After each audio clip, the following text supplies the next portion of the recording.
आदिवासी भाषाओं का विलुप्त हो जाना ये बहुत गंभीर खतरा है। यूनेस्को की रिपोर्ट के मुताबिक भारत की 197 भाषाएं खतरे में हैं और उसमें से आधी से ज्यादा भाषाएं आदिवासियों की है। जिन आदिवासी भाषाओं को रिपोर्ट में अभी शामिल नहीं किया गया है, वो जानकार मानते हैं कि अगले 10 सालों में वो आदिवासी भाषाएं भी खतरे वाली लिस्ट में शामिल हो सकती हैं। मसलन कुछ भाषाओं का जिक्र देखिए आप। मध्य प्रदेश महाराष्ट्र के कुछ हिस्सों में बोले जाने वाली निहाली, ओडिशा छत्तीसगढ़ के कुछ हिस्सों में बोले जाने वाली धुरवा और हल्बी विलुप्त होने की कगार पर है।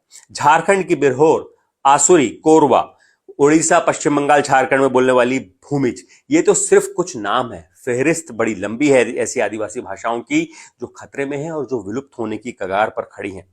हालांकि एक अच्छी बात यह है कि भारत सरकार इन तमाम भाषाओं के दस्तावेजीकरण का काम कर रही है ताकि आगे आने वाली पीढ़ी, भविष्य में बच्चे जान सकें कि इस तरह की आदिवासी भाषाएं बोली जाती थी। इस लाइन का मतलब समझ रहे हैं आप?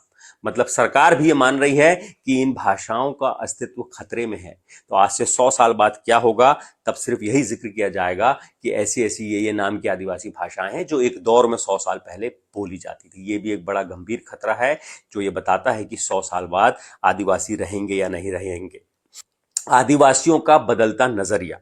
21वीं सदी में कई आदिवासी युवा खुद को आदिवासी कहने में संकोच करते हैं, शर्म करते हैं, अपने पहनावे में शर्म आते हैं, अपनी भाषा बोलने में संकोच करते हैं, अपने तीज त्योहारों को, परंपराओं को पिछड़ा हुआ मानते हैं और इसीलिए आदिवासियों की जो संस्कृति है, परंपराओं है, उनको पीछे छोड़ते हुए वो आगे बढ़ते हुए जा रहे हैं। वो भूल रहे हैं कि ये दुनिया की सबसे पुरानी संस्कृति है जिसमें प्रकृति ही भगवान है, जहां किसी के साथ भेदभाव नहीं होता, ना जहां जात पात है, ना वर्ण व्यवस्था है, ना कट्टरता है। वो भूल रहे हैं कि आदिवासियों की सामाजिक व्यवस्था और सामाजिक नियम बरसों से बिना किसी कानून के, बिना किसी सजा के भय के एक दूसरे लोगों को जोड़ते हुए आ रहे हैं। बदलती जीवन शैली, जो बदलते नजरिए के बाद उससे ही जुड़ी हुई वजह है बदलती जीवन शैली। ज्यादातर विद्वान मानते हैं कि आदिवासी धर्म नहीं बल्कि एक जीवन शैली है, जिंदगी जीने का तरीका है। लेकिन वही जीवन शैली, वही जिंदगी जीने का तरीका लगातार बदलते हुए आ रहा है। आदिवासी धर्म में, आदिवासी दर्शन में पूजने के लिए मंदिर और मूर्तियां नहीं होती, प्रार्थना के लिए मंदिर या गिरजाघर नहीं होते, क्योंकि यहाँ पेड़ों के नीचे प्रकृति की भक्ति की जाती है। लेकिन आज मंदिर भी हैं, गिरजाघर भी हैं। इसके आंकड़े बताने की जरूरत नहीं है, आप अपने आसपास देख सकते हैं।